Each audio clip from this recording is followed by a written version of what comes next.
Se convertir à l'islam demande énormément de courage. Encore plus aujourd'hui dans la société dans laquelle on vit, où les fausses informations sur l'islam sont répandues partout, jusqu'au point où nos familles, nos parents et nos amis ont cette fausse idée de l'islam. Mais si on sait que l'islam est la vérité pour nous, alors il ne faut pas abandonner notre foi. Et la meilleure des choses qu'on peut faire face à notre famille, face à nos parents, si jamais ils sont contre l'islam, par peur ou par ignorance de la vérité sur la religion de l'islam, eh bien c'est de rester ferme dans notre foi, mais également doux dans notre comportement. Même si tes parents se mettent à t'insulter, à te rejeter, à te juger, ne réponds jamais par colère ou par mépris. Montre qu'un musulman, c'est quelqu'un qui peut contrôler sa colère, qui peut être patient face aux injustices. Montre-leur qu'est-ce que c'est l'islam, avec la manière dont tu vas réagir, la manière dont tu vas te comporter. Montre par ton attitude que l'islam t'a rendu meilleur. C'est ça la vraie da'wah. Allah t'a ordonné de rester bon envers tes parents, même s'ils ne sont pas musulmans. Et un jour, cette patience, elle sera récompensée. Au bout d'un moment, Inch'Allah, ton papa ou ta maman vont te dire, tu sais, mon fils, ma fille, je ne comprends pas tout, mais je vois que tu es devenu quelqu'un de bien. Et à ce moment-là, tu te diras, Alhamdulillah. Mon épouse hier m'a partagé un podcast de Bilal Assad qui parlait justement de ce sujet-là. Et ce que Bilal Assad a recommandé est de se mettre à leur place. Toi, en tant que converti, mets-toi à la place de tes parents. Pourtant, c'est toi qui subis une injustice. Mais essaye quand même. Demande-toi, qu'est-ce que mes parents ressentent? De quoi ont-ils peur depuis ma conversion?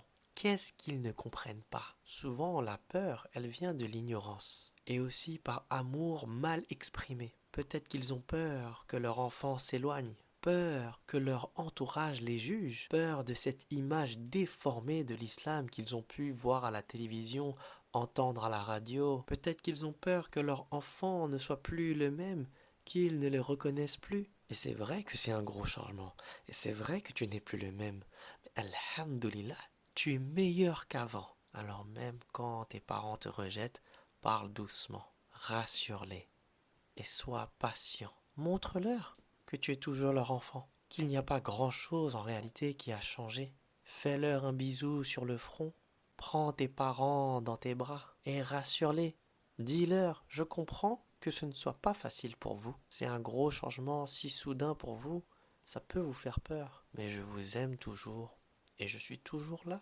Je suis toujours votre enfant. Et ensuite, le conseil que Bilal Assad dit dans son podcast, c'est que si un jour ils te repoussent, eh bien reviens vers eux. S'ils te rejettent encore, eh bien reviens encore vers eux. Même s'ils t'ont chassé du foyer, rends-les visite encore. Parce que la vérité, c'est que tu es toujours leur enfant. Peu importe ce qu'ils disent, biologiquement, tu es encore leur enfant. Et c'est ça la vérité. Et c'est ce que le prophète Ibrahim alayhi salam a fait avec son père malgré la dureté et l'injustice qu'il subissait. Il n'a jamais cessé de rester respectueux. Ne t'en fais pas, lorsque tu fais les causes avec sincérité, par amour pour Allah, eh bien Allah ne t'abandonnera jamais. Il ne te laissera jamais seul dans l'épreuve. Fais des doigts.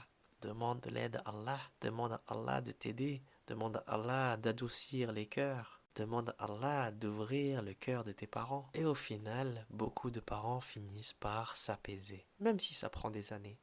Ils voient que leur enfant est resté le même, mais en mieux.